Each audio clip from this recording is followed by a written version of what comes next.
Hey, everybody. Man, welcome to FDIC. How in the heck are you not here? We're coming live from the single greatest fire event in the nation. Michael, we're teaching classes, we're going to booths, we're watching the finest instructors in the world. We're going to introduce you to some of the finest minds in the world. Um, Gang, you should be at FDIC, and Michael and I could not be happier bringing you the Mikey G and the Mikey D radio show live from FDIC. Yeah, brother? How's it going so far? Oh, it's been amazing. It's been amazing. And I got to tell you, opening ceremonies today, Yeah, killer. David Rhodes knocked it out of the park. Scott Thompson, his keynote. If you haven't seen it, go online and look at it. But it's something they're going to talk about for years. Yeah. It was a great opening ceremony. David with the Beatles, it was amazing. It was amazing. And two old rock and roll guys, there's nothing better than that. And it was so much fun. And the message was so on point to where we are, should be in the fire service. There was nothing better than that. So it was a great thing. So I'm Mike Dugan. I'm a retired captain from the FDNY. And with me is my buddy, Mike Gagliano, retired from Seattle Fire in the United States Air Force. The Mikey G and Mikey D show live at FDIC is brought to you by, and I'm going to do as good as I can here. The studio is brought to you by Firehouse Subs. We all love those, yeah? Brought by Firehouse Subs and the Firehouse Subs Public Safety Foundation. Enjoy more subs, save more lives. Sounds good to me. Find out more about restaurant ownership for you entrepreneurs out there at www.firehousesubfranchising.com. And if you need to know more about how to do that, I'm sure you can get on Fire Engineering when you watch this. There'll be plenty of information how to get a hold of the Firehouse Sub folks. Michael, we are here to talk about one of the things that we're doing along with our classes. We did This House Rocks. It was a blast. I mean, we had a room full of folks and just energized about making a firehouse that was awesome. We got a chance to talk to some Metro officers over at the JW, and I just got done doing the 1:30 time slot was killer. When you looked at the roster of the classes that were in the 1:30 time slot, I figured I was going to have 10 people in class, and I'm grateful it did not turn out that way. It was loaded. It was almost full. They were energized. I literally just got done. So if I'm sweating, that's how come, because I just got done working. Gang, it's FDIC. It's the brightest and the best in the nation coming to learn from folks from all over the country to try to get better. And one of the things that Michael and I are involved in is we are helping out a group called the Firefighter Air Coalition. Firefighter Air Coalition, gang, to keep it simple, is all about firefighter air. Every aspect that we can find research on, that we can do training on, that we can send you a link to other folks that are doing good training that relates to firefighter air. That's what the Firefighter Air Coalition is all about. 4 key pillars. We're looking at air management. We're looking at fire, smoke, and cancer, a cause and effect type of thing there, but research on both of those fronts. Anything that has to do with technology. So, some of our good friends that are helping us out at the booth, the Firefighter Air Replenishment System people, we'll talk about FAR, air standpipe, our Lifeline fire hose, hand lines that actually have an air line in them, Arctic compressor. You want to go check out the electronic compressor that those folks have. I think it's going to transform how we do things in the fire service as far as power and refilling our cylinders. And then we had great support from Sure Sales. If you can get a hold of Chris Chambers and the Sure Sales folks, really great support. If you go to the Firefighter Air Coalition booth, all that information is going to be there, but that's the technology side. And then we have the research side. We have the folks that are way smarter than a couple of dumb old truck captains, right? Oh, yeah. Okay? Oh, yeah. They blow us out of the water listen, they're the propeller heads. Yeah. We're the guys who chop through the wall. Yeah, they but fly over the wall. You know what makes me really mad? They're the propeller heads, but handsome, studly propeller heads. Why you got to come in with a big brain and still be handsome, Richard? So, gang, I don't know if you can see it in this. I don't know if you can focus in, Scott, but this little training supplement right here, I'm telling you, we are really proud of it. We worked really hard on it. We went and got some of the brightest minds in the world and Just for the record, they let me tag along because I was doing it, but we got some of the brightest minds in the world to contribute in the 4 pillars. So again, air management, fire, smoke, and cancer, technology, and research. We got an article in every single one of those categories. And we got Paul Combs to draw us one of the most kick-ass illustrations you've ever seen. We call this illustration Smoke on the Water. And so if you can see it, we got firefighters putting water on smoke, and that little hand is coming, trying to disrupt your day. One of the ways that's going to happen is, Michael, when we go to work, we exert a lot of energy. True? True story? Absolutely. Yeah. If you don't, you better go get another job. Yeah. McDonald's is hiring. Yeah. You're not doing the job in the right way unless you're getting dirty, smelly, and stinky. And you definitely are burning some air and having some physiological impacts of going through that initial bottle. Who we have talking to us today, the handsome man across from me over here, is Richard Kessler. Thought I was going to get tripped on Fire Safety Research Institute, so that's what I was focused on. Richard Kessler from the Fire Safety Research Institute. Let me tell you how Richard got on my radar. I was looking for the impacts, the physiological impacts of what we do on our bodies. That was my search. Every single time I kept going to that topic, guess who popped up? Richard Kessler from Fire Safety Research Institute. We're very fortunate because in our little training supplement here, if you can find one, the electronic or the print version, Richard and my friend Gavin Horn and Denise Smith wrote an article called The Physiological Response to Firefighting, Air Consumption, and Work Output. Now, this is research and stuff you've done a while ago, correct? This has been ongoing for 10 plus years at this point. So. Man, you know what? We're all newbies here. All right. Tell us how you got involved and what prompted you to want to do this kind of research. Absolutely. Well, first, let me say thanks for having me on. Yeah. It's an honor to be here. Yeah. You know, we had FSRI hosted a great boot camp the last 2 days, hands-on training at FDIC, fire dynamics with Dan Majikowski, fireground tactical considerations with Keith Stakes. So we've been, just having a blast the last couple of days. So Keith Stakes, last year's instructor of the year. Instructor of the year, the Keith Stakes. Yep. But so, it's this research is where my background is. This is some of the first research I did with the fire service, starting back 2011, really. Came in, there were decades of physiological research with Illinois Fire Service Institute, Dr. Denise Smith, understanding the physiological burden of firefighting. And what prompted some of this research on air consumption and the SCBA was the 30, 45, and 60-minute cylinders were starting to gain traction in structural response. And there was a legitimate concern that some of these larger cylinders could create biomechanical problems, right? Gait, movement, maneuvering around obstacles, but also changes in physiological response.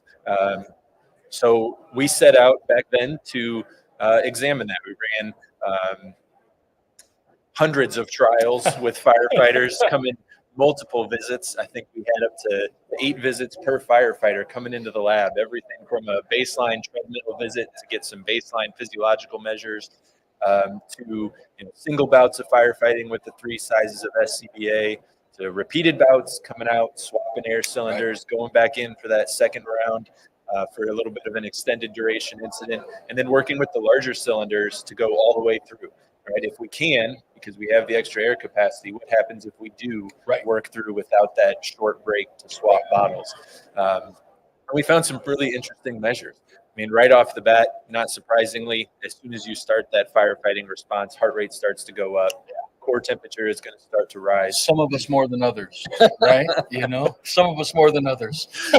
We'll get to that. Okay, all right. I'm sorry. I jumped the shark. I'm sorry. So you have increased heart rate, you have increased core temperature, right? With those come increased oxygen consumption, right? We have physical exertion, the muscles are working, they're requesting increased demand for oxygen. That's driving that physiological response. Right. With increased oxygen consumption, right? We're not just pulling that from the atmosphere now, we're pulling it from the SCBA. Right. So, increased usage of that SCBA. And as we found that if you go into that second bout of activity, There's a little bit of recovery. You get that break, right? So heart rate starts to come down, but we're still encapsulated. Yeah. Still wearing all that gear, right? Heated We're up, not cold temperature. dumping everything off to come out and get that bottle switch. It's quick switch back in, finish the job. And we see core temperature doesn't really slow down. It just keeps right on going through that break. And so as you get into that second round, more elevated core temperatures, heart rate's very quick to start to climb back up again. But interestingly, what we found is that especially in the back-to-back cycles, but really any of the 2-bout rounds, is that oxygen consumption actually starts to come down some. And what's interesting is that the air consumption, the amount of air you're using, doesn't come down, but the amount of oxygen you're able to use does. The efficiency, so the efficiency of the transfer. Yeah, exactly. So one of the big pieces was, to measure oxygen consumption. Typically, you're in a lab or a medical facility, right? And you've got the mask on. You're running on the treadmill. It's connected to a machine. But that doesn't work with firefighters doing firefighting tasks. So some of the work that we did back at Illinois was we designed a system that allowed us to interface with the SCBA, collect all the expired air, and send it through a portable metabolic monitoring system. And so we could actually collect that data of how much oxygen is used. Techie stuff, man. Yeah. Wow. Yeah. Fluid This is where the propeller comes in, all right? Look at the smile on his face. Come on, these guys are enjoying this. You all of a sudden started steaming, brother. Yeah, this is my This is my your thing, wheelhouse. so- I understand. I understand. Breaking windows is my wheelhouse, but that's your wheelhouse. Hey, I love that You too. like that too? But so we designed this system to collect that metabolic measurements. We can actually see not just air that's used from the cylinder, but actually how much oxygen the body is consuming in that process. And that starts to decrease in the second round. And with that, we have decreased work output.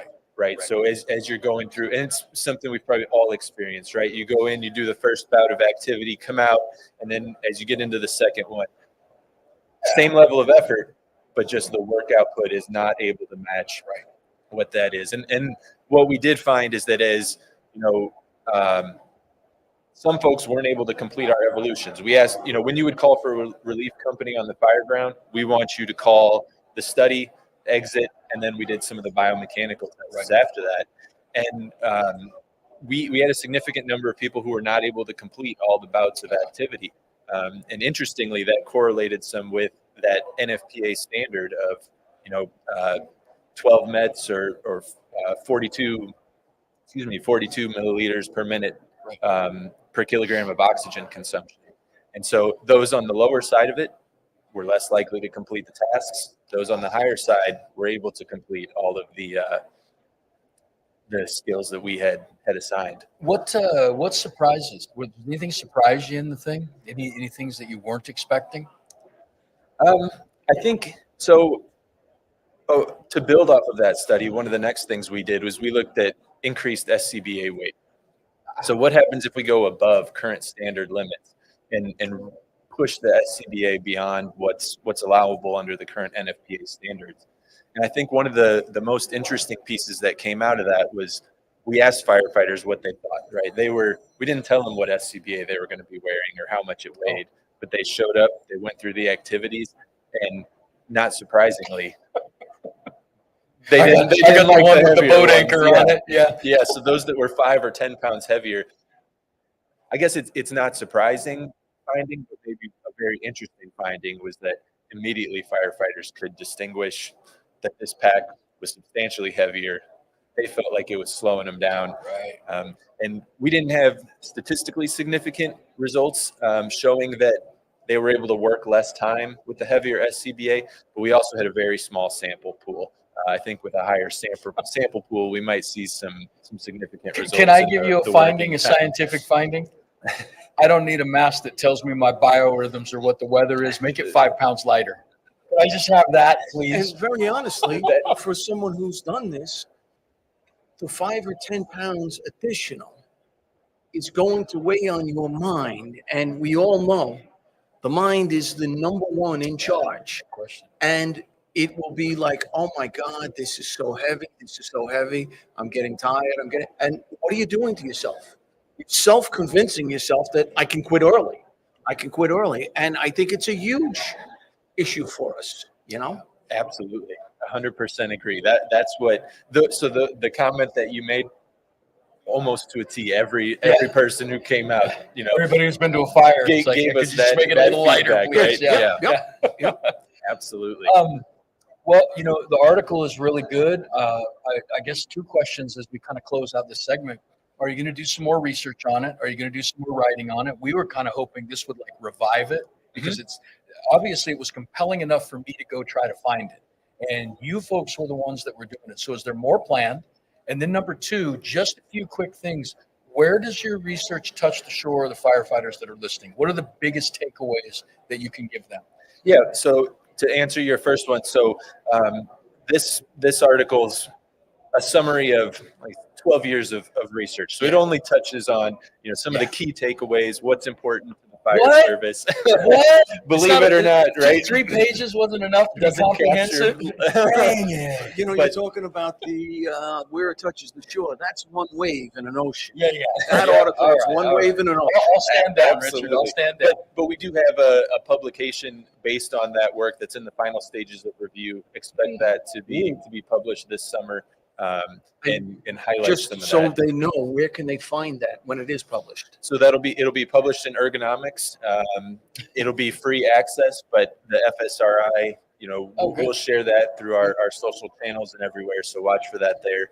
Yeah, free open access to everyone. Well, That'll and be please let published us know soon. because we would love to link it on the Air Coalition website. Absolutely. Yeah, we'd love to get it too. We'll absolutely share that. And then just to close out, I think the big key takeaways are, as anyone who's in a supportive role or incident command, company officers just need to be aware of that change in oxygen consumption, change in physiological response, right? The impacts of working in PPE, even if you're not on air, there's going to be a physiological response. Yeah. And just be aware of those and take those into consideration when you're making tactical decisions to make sure your people are ready to go. Right. Yeah. Well, I want you to know in the air management world, we'll own up to it. We're responsible in large measure for really pushing 45s through our air management world. And the reason was not so that you could use that entire bottle in a cycle, but to do the NFPA mandated emergency reserve. And so what was nice about the 45 bottle, and not 45-minute bottle, but that's what we call it. What was nice about the 45, you had every bit of air that you used to get in the 30-minute bottle when you were using the whole thing. So you still got the same work Maintain cycle. your same working time. Yeah, but you got the emergency reserve that was intended for your emergency or to keep you alive, so the rapid intervention team could come to get you. That was our contention, and the little upgrade in weight made that worth doing. Now, as they stack more things on the mask, because 27 different things on the mask, I can't help that. Yeah, that's a great point. I mean, and I think the other piece is departments need to consider what are the important components to include in an SCBA. If you respond to a district where your tallest building, you don't have anything above 1 or 2 stories, right? Do you need to add a 8 or 10 pound bailout kit to your unit? That's a consideration departments need to make. Sure. And weigh your tactics, your decisions, your operating environment, your community with how you spec your SCBA. That would be my last big takeaway. Yeah. Well, man. Well, Richard, I was so stoked when you agreed to do this. I think I initially called Gavin, and Gavin's about the busiest dude in the history of mankind. And I knew he was going to say, "Don't call me. I got too much to do." But fortunately, you were the lead, and then Denise and Gavin just were able to support the research that you were spearheading. So we're stoked to see what you come up with next. So I hope the research keeps going. I can tell you from 2 guys who have worn SCBAs, it's valuable. We need it, and I think it'll be very influential in changing this. So, yeah. Well, I appreciate it. I appreciate both of you, the Firefighter Air Coalition, Fire Engineering, for the opportunity to write that article, to be included, and to be here with you at FDIC. So. Yeah. Well, gang. So this is the supplement. It's Firefighter Air, the Fire Ground, Our Mission and You. One of the rock star articles is Richard Kessler, Gavin Horn, and Denise Smith all about what the physiological aspects of doing our work is going to do to your air consumption. And I hope one thing that really perked your interest there, you can be breathing the same rate. That doesn't mean your oxygen efficiency is the same. That's a real interesting thing to pursue as you're moving forward. Man, thank you, brother. Yeah, really appreciate it. Look Thank forward you. to working with you more in the future. Absolutely. Yeah? Maybe next time we'll get a supplement where we'll get like the thorough research instead of the compendium, right? Be So nice. it'll be a little thicker. Yeah. I don't think we can print that. So, yeah. Man, thank you very much. Thank you both. Yeah, brother. Yeah, really appreciate it. Yeah, all right. So, man, that is fascinating. Yeah, thank you, brother. That is fascinating. Next up, we're going to talk to you. Yeah, come on in, you rock stars. Come on in. We're just playing this as we go. And thank God they can edit it. Yeah. So again, we're bringing in two of our good buddies, influential leaders, not only within their own organization, but also on the national stage. Good Lord, at FDIC. I know, Jimmy, you're teaching at FDIC, and Chris just got done teaching at the the National Fire Academy and the EFO folks and everything else. Yeah. So over to the far side over here. I don't know if you're sweeping over to see guys or if you can see them, but we have Jim Silvernail, right? Introduce yourself, Jim. Tell them where you're from. Sure, absolutely. I love talking about my department. My name is Jim Silvernail. I'm the fire chief of the city of Kirkwood and the city of Glendale, outside by contract. That's a bizarre concept, but it's outside of St. Louis. I got a great department, great suburban department, and that's primarily what I do is a suburban area. And I can't speak enough about it. I speak enough about FDIC. I have the fortunate of sitting on the FDIC advisory board with these two gentlemen, and I'm very proud about that. But thanks for having me on. And author of Suburban Fire Tactics. Yeah. So, different kind of tactics for different kind of size of departments, right? It's not a one size fits all. So Jim's book on suburban tactics is one of the best sellers for fire engineering. I hope you'll check that out. So, and then my brother Chris Bloom, Yes, sir. from Meridian Fire. I was just in a class, a Metro officer class, with somebody who worked with you. And did he tell you? In Tucson. Yeah. Tucson. Actually, yeah. So also Tucson, from Tucson, right? Yep. So, Well, the first do a 20 quick intro. Tell us about your Okay. department, Chris. So Chris Bloom, thank you, Mikey D and Mikey G, for the opportunity to be out on the stage at the big show with you guys. But so fire chief for the past 3 years of the city of Meridian, Idaho. It's the second fastest growing city in the United States and the largest growing department or Getting city. more in- expensive all the time. It is. It very much is. And so we have some unique challenges that come along with the growth and the development that have been going on in a boom town. And certainly we've been able to take some proactive approaches to that. So it's a privilege to serve that community and that organization in that role. Yeah, so I'll just tell you that these are two really good friends of ours, and they're two leaders that I listen to. They're two leaders that I watch. They're two leaders that I have learned a lot from. And one of the things that I'd like to highlight for you, since we're doing Firefighter Air Coalition stuff, we talked about technology. One of the things that the Firefighter Air Coalition supports is the idea of firefighter air replenishment system. So that's a mouthful, I know. We'll call it FARS from here on out. It's air standpipe. So if you think about what a water standpipe does, you know exactly what an air standpipe does. Water in the street through fixed piping, and firefighters can get it at upper levels across long distances or down below grade. Air standpipe's exactly the same. Air in the street through fixed piping, and firefighters are able to get air where they need it, when they need it, at the upper levels of large structures, across big warehouses, and down into tunnels or underground parking garages.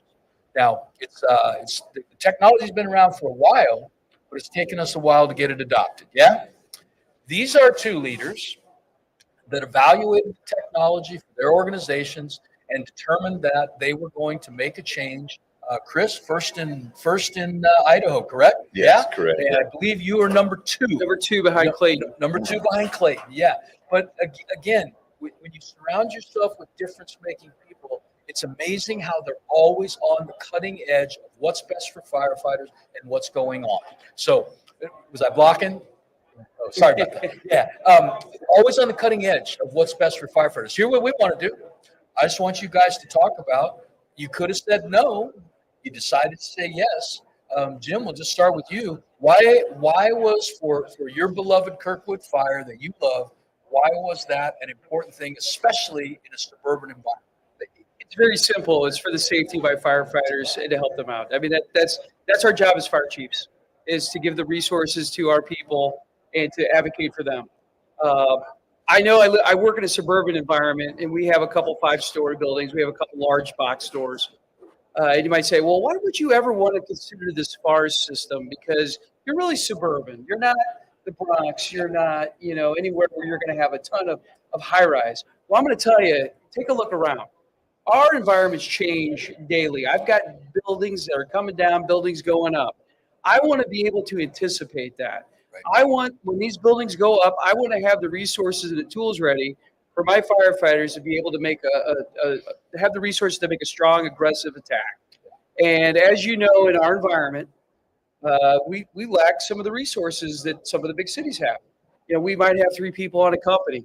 We might have lack of companies. But when you have 3 people in a company, make it a stretch in some of these upper floors, it's going to take 3 companies, maybe even 4. I mean, to get that line in place. If they're even there. If they're even there. Yeah. And so where are the other logistics coming in? Who's bringing the air bottles up? If I've got the air there for me, I've got them. And if it's not there, what happens? You retreat. And what happens when you retreat? You're losing ground. And when you lose ground, you might as well just, every minute that fire's growing in intensity.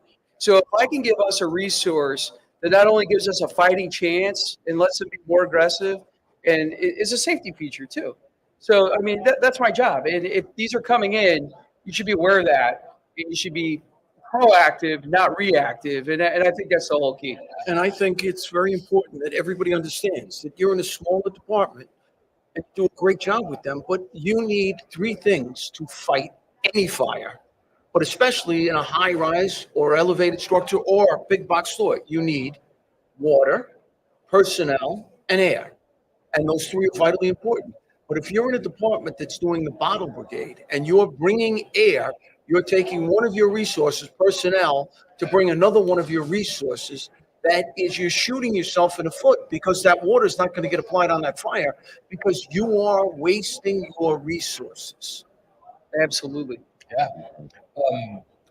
Tell me, Chief, when Amazon comes in and puts in that 1 million square foot warehouse in Kirkwood, how many extra firefighters do you think they're going to give you? It's going to take a long time before that happens. Yeah. Well, and gang, that's part of the point. And then we'll let Chief Bloom speak. All over the country right now, these massive warehouses are going in because property's a little less expensive, close proximity to the airport. Labor can be a little bit less expensive, and they've got the ground to build. They can put them in, and you are still responding with the same fire department, the same size department with the same amount of people, and you are responding to 1 million square foot structures with intense fire load and literally hundreds of employees, hundreds of people that potentially are going to need to be saved. I've heard it in some classes. Let me just tell you what Mike and I think. Don't tell me in Kirkwood or Meridian Fire, when they go to a big box warehouse and there are people needed to be saved, that they're just going to stand back and watch the thing burn. That ain't going to happen. It's a cool thing to talk about on the chalkboard. It's a cool thing to talk about in class. Like, well, we just won't go in. Baloney. People are in trouble. People need to be saved. They are not going to do stupid crap, but they're going to try to cut a path to get in there. How much better if they have some air resupply to actually pull it off? Chris, I came and talked for you. You almost recruited me to your department. It was actually the closest I've come, gang. Both Chief Bloom and Chief Schaefer in Spokane almost got me off the sidelines. It would be a privilege to work for either of these gentlemen, and it was close. It was really close. We talked about FARS. Yep. Here's the interesting thing about good leaders. Everybody says, "Oh, that would take forever. That would take you, 3 years to get through council. That we'd have to do a committee and a subcommittee and 87 focus groups." You know what? Chief Bloom said, "You know what? This makes total sense to me. I'm going to go talk to my city manager. I'm going to let my firefighters see a demo. We did a Zoom demo. What did it take? 3 weeks? Yeah. A month? Yeah, I mean, I don't know what the focus groups are like in Meridian, but it was pretty damn snappy, man. So, Chris, why? Tell us why, and if you would, in the conversation, Talk to me about this idea of upstream thinking that Oh, you're okay. teaching on so Great. much. Appreciate it. Yeah, so that's interesting, Mike. You came and you did This House Rocks for the Yeah. Meridian Fire Department. It was a fantastic class. And you brought to my attention, now and again, I had 23, 24 years in the fire service, and I was completely unaware of what FARS was. And having been a firefighter on the line that has gone to high-rise fires when I was in Tucson and being part of bottle brigades and working in dirty stairwells, the brilliance of what FARS represented, it was like, man, I really wish I had thought of that. Right. It just made total sense. And why Now, didn't we? Why didn't we why didn't earlier? we? Yeah, We missed why our didn't we earlier? missed our moment. But and again, I think to Chief Silvernail's point, we want to stack the deck. We want to make our firefighters as survivable as possible, harder to kill, and more effective at doing their job. But on the flip side of that, there's also this return on investment for the community. Sure. When you're a builder, and so this was one of the things where we were trying to stitch together pockets of value. We had to get the building community on board with it. We had to get the elected officials to understand it. And we also needed to have departmental buy-in on it, because in order to make this initiative work and to be successful, we had to have buy-in on all those parties. And the benefit to that builder and the resident, they are now in the safest buildings that have the best chance for their firefighters to survive, for them as residents, occupants, and owners to survive, reducing the losses from fire damage. All of those things are amplified when you have additional capabilities, and FARS is just one of those. And I just it was to me, it was just a no-brainer, and it was really well received. We were able to get the Appendix L adopted in totality for those occupancies that you've already outlaid and described. And we already have 3 buildings now. And again, in Boomtown, we have 3 buildings with active FARS systems in it, and a mobile air unit. Yeah, you do. Yeah, Mobile air donated by the FAC. You bet.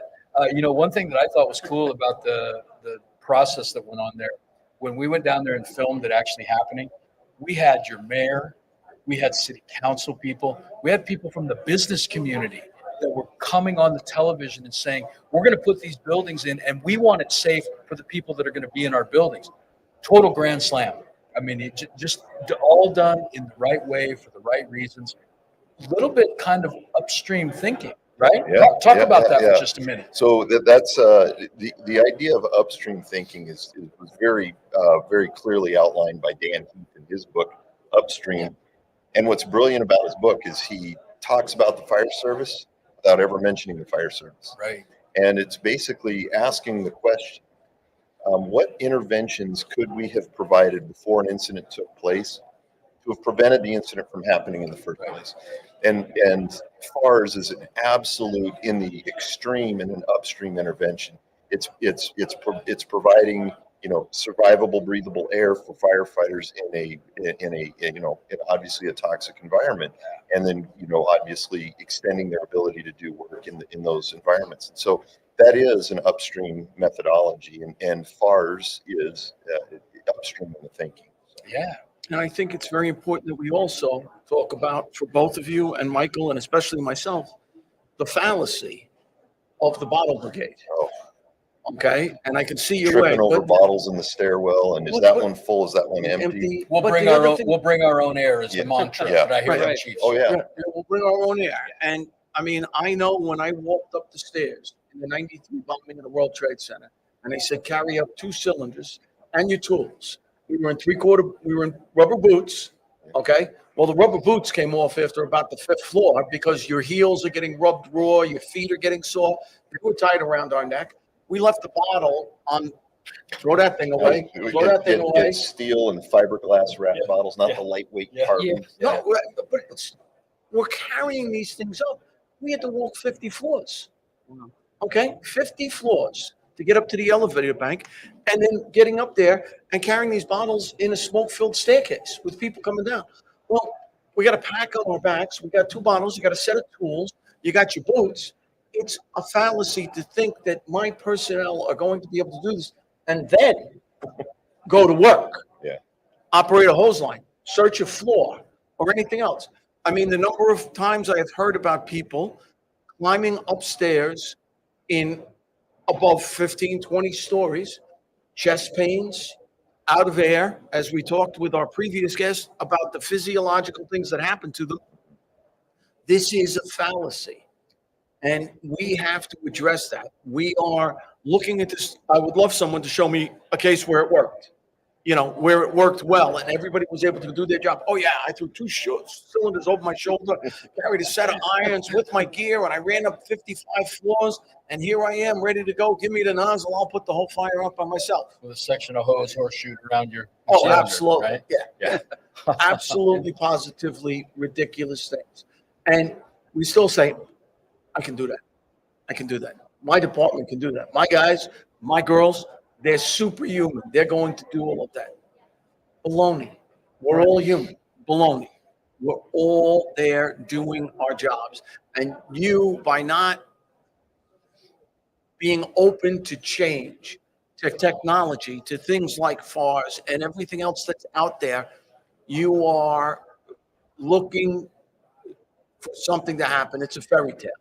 It's Disneyland. Yeah, I'd respectfully submit on that day when that explosion happened and those people were in trouble, there was not a more motivated set of firefighters, more trained with more sets and reps than the folks that were going up those towers in FDNY.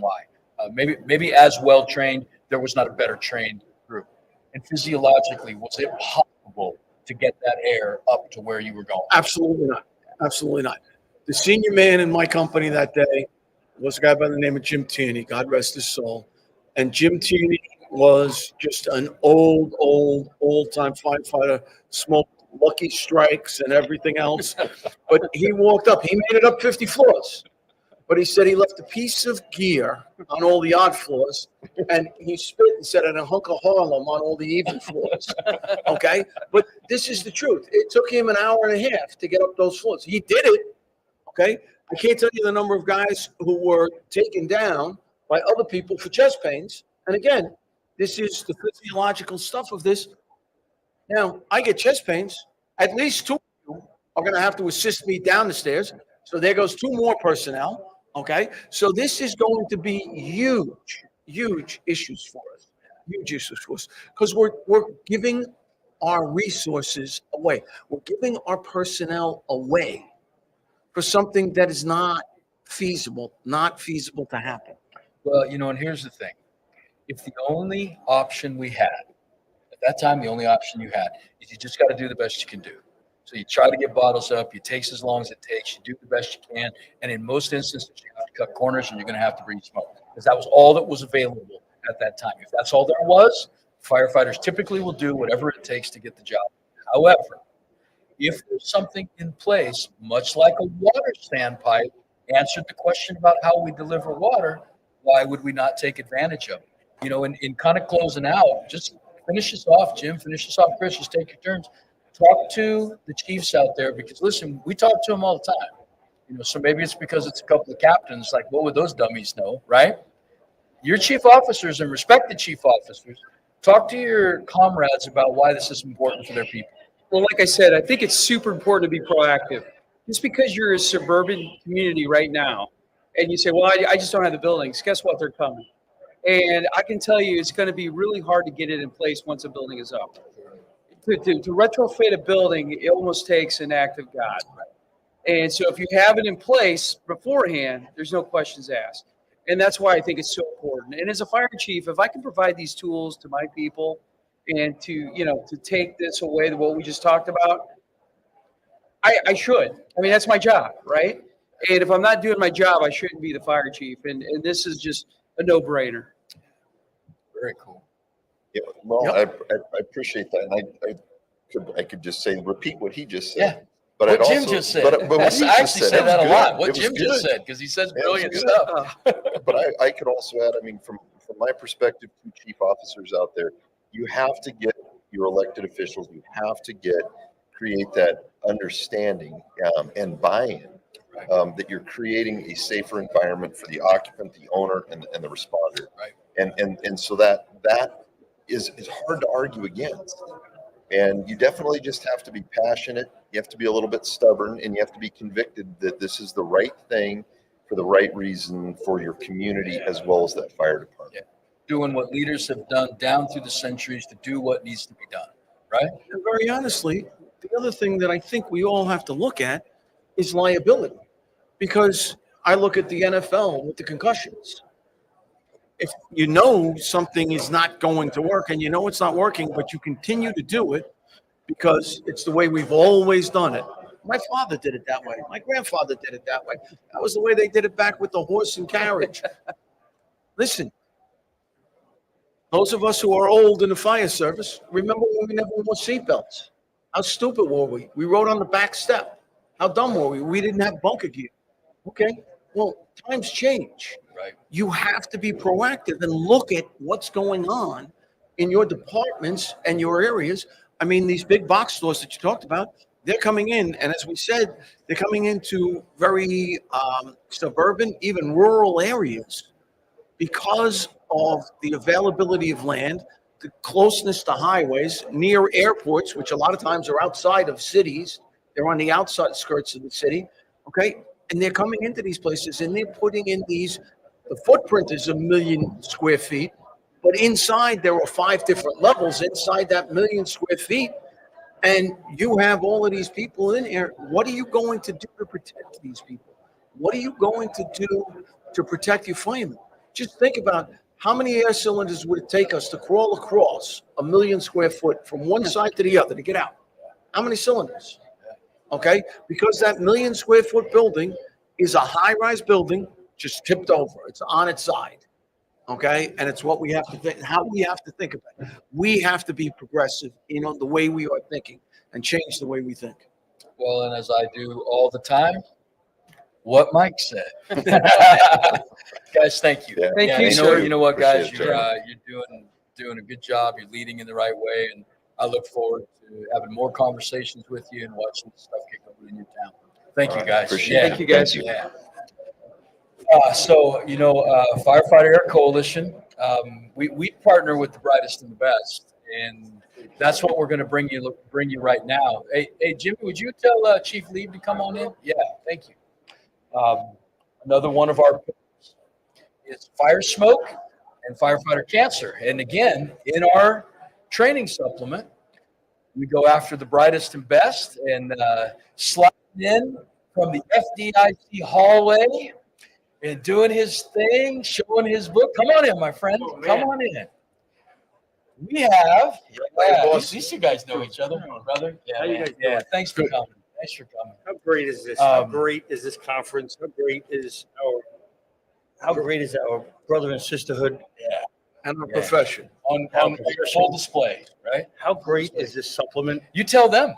Tell them. Yeah, tell them who you are and tell them about it. Frank Lieb, currently with the FDNY and author of one of the several articles in here. Just really good little supplement, and it's good stuff. Yeah. Because we got to do better. We got to do better and making sure that we're protecting ourselves and making sure that leadership is protecting our future. Yeah. Frank, you are one of the ones at the forefront of talking about firefighter cancer, the implications of firefighter cancer, in conjunction with some wonderful organizations. The Firefighter Cancer Support Network. I know you do a lot of research stuff with like Sarah Janke and all the other folks. Tell them what's going on out there in that world. Well, and I've also recently accepted a position as the managing director of the First Responder Center for Excellence. I'll salute. Yeah, because you didn't have enough hats to wear. I didn't. Yeah, but it matters, right? It's being involved with organizations and causes that make a difference in keeping firefighters healthy and safe. We need to be aggressive on the fire ground, safe and aggressive, and also make sure that we're cleaning up afterwards. We'll make it and be just as aggressive doing that, making sure that we're doing all the things that make it where we have those years at the end, right? Those we can do those bucket list things. I got a 2-year-old granddaughter now, and I want to see her get married. I want to see her go to college and graduate high school. All these things that I want to do, and you only do it if you take care of yourself when you're a younger firefighter. And a lot of things that I didn't know about when I was a younger firefighter. Right? Think of things we would do differently. Oh, goodness. Oh, my goodness. I say I would be just as aggressive on the fire ground, but I would be aggressive making sure I took care of myself Absolutely. as well. Washing my gear, cleaning myself after a job. Yeah. I mean, some of the stuff that I did, and I did poorly, not wearing my mask during overhaul. All of this stuff is stuff that we look back, and very honestly, for me, I know my breathing now with my, if I go someplace and firefighters start smoking a cigar, I got to leave because I can't take the cigar smoke and I will have an upper respiratory infection if I stay in a place with cigar smoke in a matter of 2 or 3 days. Yeah. So, and that's a price I pay. And that's okay. I did it and I made those decisions. But I'm here to tell you, those guys who went before me, who never wore masks, I watched a lot of them pass away and they died horrible deaths. Horrible deaths. And now, so to question for you, if you could do it again, would you wear your mask more? Would you wear it to Absolutely. overhaul? Would you make sure that your firefighters were doing that? Absolutely. Because we know so much more today, right? Listen, I owe their families an apology for letting them take it off. I owe their families, I don't know if I took a year or 2 years off their lives by letting them do that. As a boss, because I did it or allowed it to happen, it's on me. But to a large degree, we didn't know any better. We didn't right? know any Now the better. research is indisputable, right? Indisputable. Indisputable. Leadership that doesn't do something to protect their people today is negligent because we have so much data, right? Our beloved profession, right, has been redesignated as a Group 1 carcinogen. Right? You think about it: asbestos, benzene, gasoline, diesel fuel, firefighting. Like, which one of those doesn't belong?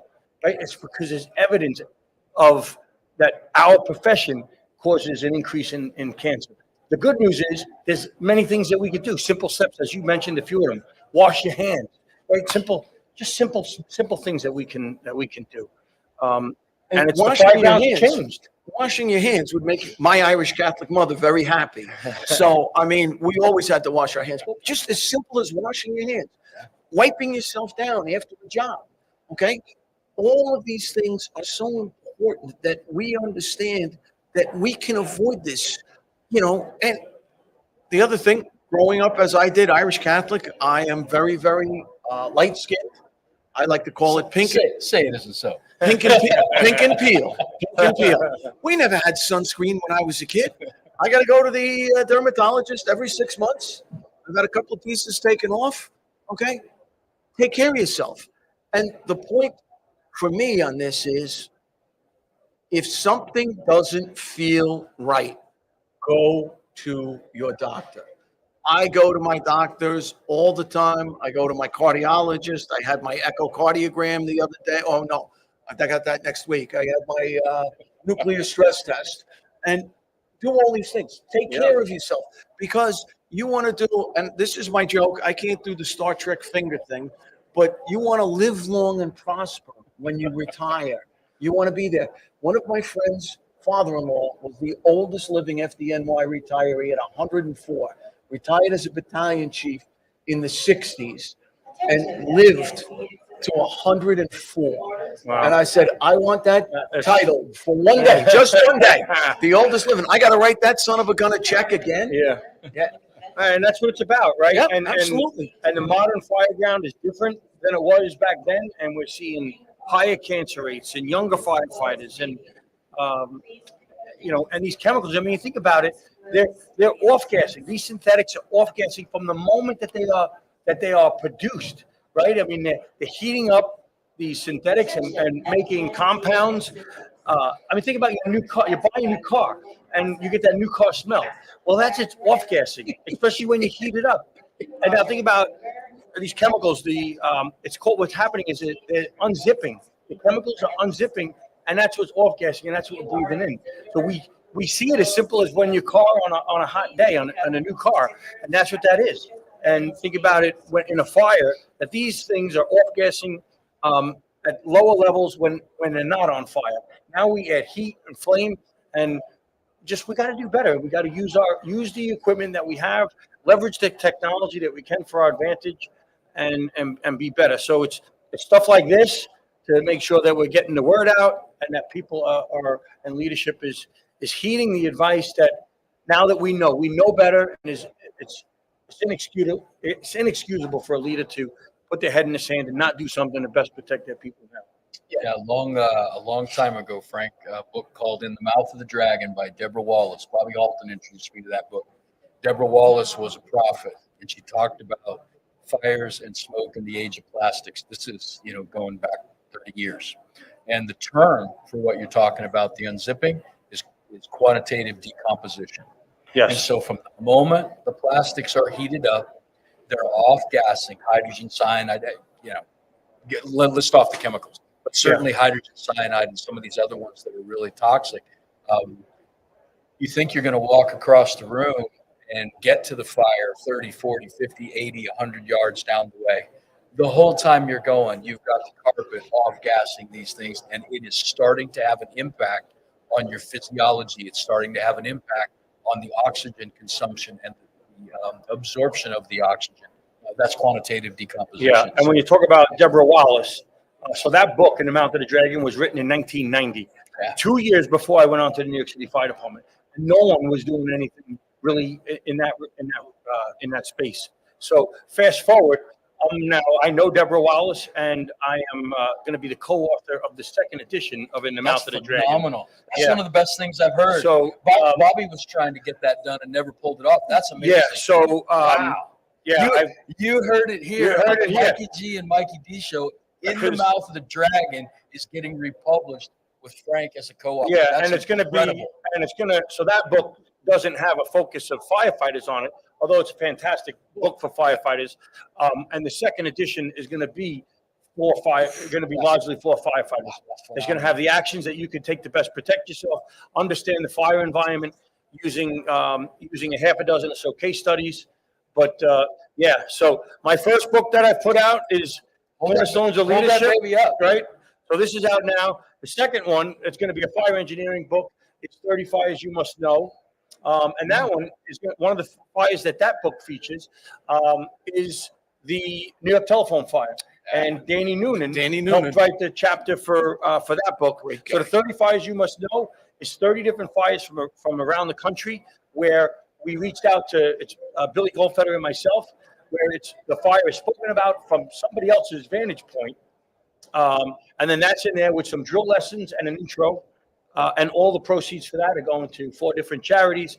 The Firefighter Cancer Support Network being one of them, First Responder Center for Excellence being another, and two others. Of course, I'm forgetting the 4 that they are right now, but that's part for the course. Yeah. One of them, the Ray Downey Fund, I know was one of the others. So there's 3 of the 4. But as Meatloaf would say, that ain't bad. Yeah, right? 2 out of 3 ain't bad. So then the Mount of the Dragon second edition will be the 3rd book. I got to get my button gear, doing my part to get that over the finish line, because it's a lot of work to get a book over the finish line, right? As you know. Yeah. Once it's in print, it's in print. You want to do it right. That's right. And it's that book, the Mount of the Dragon one, is really a labor of love. I reached out to Deborah Wallace about it, and the first time she's like, I said, I need 200 copies of your book. She's like, that can't happen. It's out of print. I need you to do a second edition. That can't happen. I'm 79 years old. This is all on the same conversation. And then it just came out, and I just said, how about we write a second edition together? And you just let me use 6 of the chapters. She's like, I'm 79 years old. I don't have the time for that. I said, Should have said you're 79 years old. You got nothing but time. Come on. Well, she's still working. She's still working. Man. She's an amazing individual. She's put a lot of work into this project already, and I'm excited. But it's truly a labor of love from both of us because the first time I read that book, just super motivated me, and I was at a Fire Chiefs Association meeting in New York City that somebody had the foresight to bring her in to speak. Yeah. And while I was there, I ordered the book while I was in the audience, and I've bought a dozen copies of that book. Every time it goes cheap on Amazon, I artificially have inflated the price of it. And I buy them and I give them out to people because we need more soldiers in this war. To make sure we save the future of our profession. Well, speaking of soldiers, we've only got about 5 more minutes here. The title of your article in our training supplement is Synthetics in the Modern Fire Environment, the Importance of the SCBA. You could have written about a lot of things. Why was that such a compelling topic? Why was that what you chose for our training supplement? Because the easiest way to protect yourself from the modern fire environment is to wear your SCBA that you likely have on your back already. Right? You're bringing your air in there, right? The bonus air, free, right? What's the term you use in your book and in your articles? Mama's air or whatever, Yeah. right? Yeah. It's the air that's going to get you home to mama. Right? Yeah, so whatever it takes to motivate you to use the equipment that we have, because we have the equipment, it makes no sense. You have this free air on your back, and we don't use it. And it, it's the simplest way to protect you from inhalation. Inhalation hazards. And so, very honestly, chief officer, captains, but chief officer, if I walked into a building without my air pack on at a working fire, would you tear me a new butt? You wouldn't do it. You wouldn't do it. No, No one walks in without their SCBA on their back. But now I'm not going to put it on. And I mean, it's crazy. It's crazy. I go back to one of the stories when I was a young fireman being yelled at, taking time to get an air pack for an oil burner fire. And we went into the basement and it was an oil burner. It was, that black, disgusting smoke. Kid, we don't bring those with us on these. Look like a bunch of sissies. Sissies. Okay? And let it deleted. Yeah. Yes. A bunch of sissies. And I'm like, what? What? And I mean, these guys are coming out with black strings hanging out of their nose and off the corners of their lips and in their ears. And all of that stuff is now in your body. I mean, and again, I wanted to be one of the guys, so I didn't bring an air pack. Okay? The next one, I didn't bring an air pack. And I'm like, what an idiot. Yeah. And now we have it on our back, right? We need to get better using it. And we are, right? We are significantly better. Yes, absolutely. We are definitely moving the needle. Firefighters are wearing their SCBA earlier and they're keeping it on longer. So and all the different things that we're doing. Firefighters are physically fit. So you think about all the different ways that we are moving the needle in a positive direction to make it, because the bottom line is, again, we just want to keep our firefighters healthy and safe. And if we could do that while maintaining aggressive on the fire ground, firefighting is a dirty job. That comes with it. But there's no reason afterwards that we can't clean up quickly and make sure that we're using these are simple things that don't negatively impact the mission, right? Because the mission, it's about them and making sure that we protect them, but it's also about our families and making sure that we're there for the long term for them. So we got to make sure we balance both. Yeah, them includes the firefighter to the right of you and the firefighter to the left of you, and it also includes your family. Yeah, that's a big. There's a big group that includes them, and we're going after people with everything we've got. That doesn't mean we're kamikazes, and it's a one-way mission. Yeah, right? Absolutely. But and you're right. We got to get in there as quickly as we can. But there's ways that we can do it that give us a tactical advantage, and also make it where we live a long and healthy and retirement. Live long and healthy. You got it. And very honestly, there's nothing better. I mean, no joke. What's the best thing an old fireman can teach you? Fireman. Absolutely. It's so true. It's so true. Because you want to go through. You want to get to the place where I am right now, where I'm with my wife. We're traveling. We're seeing the world. We're going and doing things. We're planning trips. We're going all over the place. A trip of a lifetime to Alaska for 2 weeks. So great. These are the things you want to live for. Absolutely. That you can do. And kudos to you two that you're using this platform to not only talk about firefighting strategy and tactics, but to talk about the hard-hitting issues that we need to talk about, because we're accelerating the learning pace for our younger firefighters with everything, and that must include how to protect yourself and keep yourself healthy. That has to be part of the conversation. Well, the conversation's been incredible. The training supplement that the Firefighter Air Coalition has put out is Firefighter Air, Fire Ground, Our Mission in You. We brought in the brightest and the best. Frank Lieb, we brought in Gavin Horn and Richard Kessler and Denise Smith. We got Jack Murphy, Moment of Silence. Hope everything's okay with him. Good. Jerry Tracy, the Firefighter Cancer Support Network contributed. Our goal, gang, as we close it out on the Mikey G and Mikey D show, is to bring you the brightest and best in the nation. The Firefighter Air Coalition wants to help you improve what you do with your air, and we're very proud to be a part of it. God bless you, man. Live from FDIC. Thank you.